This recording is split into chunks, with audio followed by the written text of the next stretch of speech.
Hello दोस्त। कल RRB NTPC result के रिगार्डिंग एक इशू आया था कोलकाता का। जोन वाइज कटअप नहीं देके कॉमन कटअप दिया हुआ था, जबकि पोस्ट प्रायोरिटी में आप सभी जोन का अलग अलग पोस्ट प्रायोरिटी था और जो कैंडिडेट जो पोस्ट प्रायोरिटी में नहीं डाला है उसका सिलेक्ट नहीं होता है। तो कुछ लोगों का कहना था कि ऐसा गलत कोई यूट्यूबर मेरे बदले बोल रहा था। देखो, सबसे पहली चीज़ है कि जो भी वैकेंसी आई है उसकी नोटिफाइड तरीका है और नोटिफाइड तरीका के हिसाब से रिजल्ट होनी चाहिए। और देखिए, जल्दबाजी में आरआरबी रांची का भी एक आया है विद्यार्थी के लिए, 5 कैंडिडेटों को दोबारा से शामिल किया गया है। उसी तरह से सिकंदराबाद में भी आया, कई लोगों को दोबारा सेकंड डीबी और इसमें लिया गया, क्योंकि जब कैंडिडेट का इशू नहीं रहेगा तो आरआरबी को रिजल्ट देना पड़ेगा, फर्स्ट डीबी में दे या सेकंड डीबी में दे। लेकिन अगर आप डिमांड ही नहीं करेंगे तो गलती दो तरीके से पकड़ी जाती है, ध्यान रखिएगा। कोई भी किसी से मिस्टेक हो सकता है, हमसे भी आरआरबी से भी, लेकिन गलती दो तरीके से पकड़ी जाती है। पहला तो तरीका ये है कि आरआरबी स्वयं उसको अपना देख ले और उसको सुधार कर दे, और ऐसा होता है तो वो तक बिल्कुल सुधार हो जाएगा। लेकिन अगर आरआरबी नहीं देख पा रहा है तो वो काम बन जाता है कैंडिडेट को या विद्यार्थी को जो उससे अफेक्टेड है, यानी उसको डायरेक्ट दिख रहा है कि मेरे पास तथ्य है और मेरे पास लॉजिक है, मेरे पास डिटेल है कि ऐसे नहीं हो रहा है। तो विद्यार्थी को क्या करना चाहिए? अगर आरआरबी कोई अपनी इच्छा नहीं दिखा रहा है तो विद्यार्थी को अपनी रिप्रेजेंटेशन डालनी चाहिए। कोई बगावत नहीं, कोई हरकत नहीं, कोई गलत इन्फॉर्मेशन नहीं, करेक्ट इन्फॉर्मेशन के साथ अपनी डिमांड आरआरबी के पास पहुंचाना चाहिए, चाहे आपकी जोन वाइज कटअप की डिमांड हो या कोई भी हो, टेक्निकल तरीके से। और सबसे पहले मैं बताऊंगा, इसके लिए कोई ग्रुप बनाने की ज़रूरत नहीं है। ग्रुप बनाना एक तरीके से होता है कि कह सकते हैं, जो लोग कहते हैं कि ग्रुप बना के लोगों को बरगलाना, ये सारी चीज़ें नहीं। जो अफेक्टेड कैंडिडेट है अपना कंडीशन लिखे, मेरा ये इशू है और मेरे इसके कारण से जोन वाइज कटअप होनी चाहिए थी। तो देखिए कहाँ आया है, एक एक करके डिटेल दिखाता हूँ। सबसे पहले दिखाता हूँ आपको कि रांची में जो अभी पैनल आया था 21 तारीख को ही, उसी में कोरिजेंडम हो गया है और 5 लोगों को और से शामिल कर दिया गया है, जिनकी डॉक्यूमेंट वेरिफिकेशन बाकी लोगों के साथ ही होगा। और ये भी प्रोविजनली शॉर्ट लिस्टेड हो गए हैं और डॉक्यूमेंट वेरिफिकेशन की लिस्ट में इन लोगों को 5 शामिल हो गया है। और समझ सकते हैं एनटीपीसी में 5 लोगों का गलती होना इतना कम नहीं है, कोई मिस्टेक ही रहा होगा। हो सकता है कटअप से ज़्यादा कैंडिडेट का नंबर रहा होगा, या पोस्ट कैंडिडेट का पोस्ट प्रायोरिटी नहीं देखा होगा, कुछ भी हो सकता है। क्योंकि आरआरबी क्या कर रहा है, ऊपर से प्रेशर है जल्दी जल्दी रिजल्ट देना। 2019 से 2023 पहुंचने वाला है, बस कुछ ही दिन है बाकी, 40 दिन से कम बाकी, अभी कहिए 35 दिन रह गए हैं 2023 में। लेकिन आरआरबी ने जो शेड्यूल दिया है टेंटेटिव कि हमें मार्च तक पूरा करना है, उसमें मेहनत तो करना ही पड़ेगा। और हर आरआरबी के पास लोड है और उस काम को करने में गलतियां हो रही है, मिस्टेक हो रही है। तो इसी तरह मैं कह रहा हूं कि जो कैंडिडेट हैं, कहीं का आप देख लीजिए, मैं बता रहा हूं सबसे ज़्यादा कोलकाता का दिक्कत है, जहाँ पे बहुत कैंडिडेट का उलटफेर हो सकता है। कैसे? जब इन्होंने कटअप दिया है, वो कटअप है पूरी जोन वाइज, यानी ईआर के जोन का ही कटअप नहीं लिख के, एसीआर का नहीं लिख के, चितरंजन लोकोमोटिव का नहीं लिख के, डायरेक्ट मेट्रो कोलकाता मेट्रो का नहीं लिख के, एक कॉमन कटअप दिया है। जैसे कि आप देख सकते हैं, डायरेक्ट आप देख सकते हैं 23 तारीख को रिजल्ट आया था।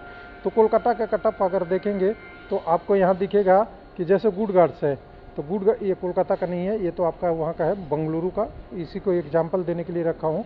पहले कोलकाता वाला कटअप हम आपको दिखाते हैं। तो कोलकाता का कटअप देखिएगा तो यहाँ देखिए गुडगार्ड्स की ये पोस्ट, टोटल जो पोस्ट कटअप दिख रही है एक ही दिखेगा कैटेगरी नंबर 3 में, और कैटेगरी नंबर 3 में ही सभी, इसी में आपका ईआर भी है, एसीआर भी है, आपका मेट्रो भी है और चितरंजन रेलवे भी है। या जहाँ जहाँ की वैकेंसी है वो 2 से 3 ज़्यादा है, मेन ईआर और एसीआर है। उसी तरह आपका जूनियर अकाउंटिंग का, उसी तरह सीनियर क्लर्क कम टाइपिस्ट का, उसी तरह सीनियर कॉमर्शियल कम टिकट क्लर्क का, और उसी सीनियर टाइम कीपर का तो एक ही जगह है। तो ये दोनों तीनों कैटेगरी में अगर कॉमन कटअप है तो क्या असर पड़ रहा है? देखिए टेक्निकल तरीके से देखिएगा, कोई भेदभाव या कोई आरआरबी से कोई ऐसा नहीं कि गलत चीज़ें सोचना है। टेक्निकल तरीके देखिए, बेंगलुरु में कटअप देखिए, बेंगलुरु भी तो आरआरबी है, मालदा भी है, और भी जितने जोन है, चंडीगढ़ है, जितने जोन में जहाँ मल्टीपल वैकेंसी है वो भी आरआरबी है, और कोलकाता भी आरआरबी है। यहाँ देखिए गुडगार्ड्स, यहाँ पे देखिए चौथे कैटेगरी नंबर 4 का 2 में वैकेंसी था, एक आरडब्ल्यूएफ रेल व्हील फैक्ट्री और दूसरा SWR। दोनों में पोस्ट क्या है, जूनियर अकाउंट असिस्टेंट कम टाइपिस्ट। और जब लोग पोस्ट प्रायोरिटी भरे थे तो दोनों का अलग अलग था। कोई किसी को RWF जाना था तो RWF डाला, किसी को SWR डाला था SWR डाला, और किसी को दोनों में से कोई नहीं पसंद था नहीं डाला, और कोई दो बोथ भी डाले। यानी 4 कंडीशन अलग अलग थी। लेकिन चारों कंडीशन के अगर एक में रिजल्ट कंबाइन कर दे तो क्या दिक्कत आएगी ना। देखिए यहाँ से UR का कटअप RWF में 85 और वही कटअप SWR में 82, 3 नंबर का गैप है। क्यों? क्योंकि ये डिमांड और सप्लाई है। RWF में ज़्यादा लोगों की डिमांड थी और यहाँ पे ज़्यादा लोग एलिजिबल हुए तो ज़्यादा कटअप हुआ, और SWR में कम डिमांड थी, कम लोग थे तो यहाँ का कटअप कम हुआ। उसी तरह क्या ER और ACR का कम ज़्यादा नहीं हो सकता है। और BRRB में जहाँ पे इशू आएगा सब जगह हो सकता है, क्योंकि ये पोस्ट अलग एक सिंगल एंटिटी दिख रहा था जब फॉर्म भरे थे, तो उसी हिसाब से रिजल्ट भी आनी चाहिए। उसी तरह अगर कम्युनिटी में SC में देखेंगे तो 78 तो 72, इधर देखिएगा OBC में 85 तो 80। ये 5 नंबर का डिफरेंस के बीच के जो कैंडिडेट है वो कहाँ गए, वो किस लिए हट गए? इसलिए हट गए कि इसमें RWF में कैंडिडेट की जो पोस्ट प्रायोरिटी था वो लोगों थे, और इसमें जो SWR थे वहाँ थे। लेकिन कोलकाता वाला में क्या हो रहा है, कोलकाता वाला में देखिए सीधा 87 कटअप चला गया। मान लीजिए कि ER में 87 गया या SCR में, कोई भी हो सकता है, दोनों में से किसी में ज़्यादा जा सकता है जिसकी डिमांड ज़्यादा हो। जिसका डिमांड ज़्यादा होगा उसका कटअप ज़्यादा होगा। तो यहाँ पे देखिए UR का 87 गया है, तो मान लीजिए ये ER का है तो ACR में हो सकता था कि 86 ही जाए, 85 ही जाए, और 85 के बीच में बहुत लोग होंगे तो उनका सिलेक्शन हो जाएगा। लेकिन अगर यही चीज़ें उल्टा अगर रिवर्स कहें, अगर रिवर्स भी कह सकते हैं कि अगर 86 ACR की जाए तो ER का हो सकता है कि कम जाएगा, यानी इससे तो कम कटअप जाएगा। जो वर्तमान कटअप है उससे किसी न किसी जोन का कम जाएगा, और कम जाएगा तो सिलेक्शन किसका होगा, जो कैंडिडेट नीचे वाले हैं उनका। यानी पूरी ये रिजल्ट ही गलत बना है। इस रिजल्ट को जोन वाइज कटअप नहीं देके एकदम बिल्कुल गलत किया हुआ है, क्योंकि जब फॉर्म भरते वक्त अगर एक ही रहता, एक ही कम्युनिटी में ये सारा रहता, एक ही कैटेगरी रहता और ऑप्शन नहीं, तो यहाँ पे अगर देखेंगे तो अब ये क्या होता, जब पोस्ट प्रायोरिटी भरा जा रहा था तो एक इशू थी। पहले नंबर पे कैंडिडेट को ER दिख रहा था, दूसरे नंबर पोस्ट प्रायोरिटी में SCR दिख रहा था, और तीसरे नंबर पे अगर मान लीजिए मेट्रो दिख रहा था। इसी की बात कर रहे हैं, ऐसे ही सभी में होगा। अगर ER ACR first second third priority किया, मान लीजिए कि यहाँ पे 10 कैंडिडेट ने भरा है, मैं एग्जांपल 10 ही का लेता हूँ, हज़ारों में होंगे, तो 10 कैंडिडेट का किसी का पहले नंबर पे ये होगा, किसी का दूसरे नंबर पे, किसी के तीसरे नंबर पे। सेम रिवर्स भी हो सकता है, किसी के तीसरे नंबर पे, किसी के दूसरे नंबर पे, और किसी के पहले नंबर पे।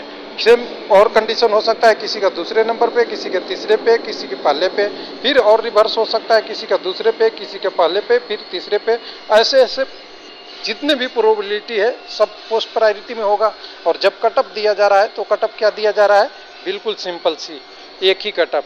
अब कैंडिडेट को क्या करना चाहिए, देखिए सिंपल सी बात है, जब कैंडिडेट को दिक्कत है RTI लगा सकते हैं। लोगों का कहना है 30 दिन में रिजल्ट आएगा तो डॉक्यूमेंट वेरिफिकेशन में डिले हो जाएगा, तो आप सबसे डिले के अगर बचना है तो फिजिकल आप लेटर दे आइए RRB में और रिसीविंग ले लीजिए। नहीं लेता है तो वहाँ ड्रॉप बॉक्स होता है उसमें डाल दीजिए। तीसरा तरीका और होती है, तीसरा तरीका आप ईमेल तो घर बैठे एकदम करते रहिए, ईमेल करते रहिए जितना कर सकते हैं, क्योंकि ये बिल्कुल सही रिजल्ट नहीं है। जब पोस्ट प्रायोरिटी अलग है तो कम्युनिटी वाइज कटअप एक ही कॉमन नहीं हो सकता। अगर कॉमन कटअप होता तो पोस्ट प्रायोरिटी भी कॉमन होनी चाहिए थी। थैंक यू, धन्यवाद।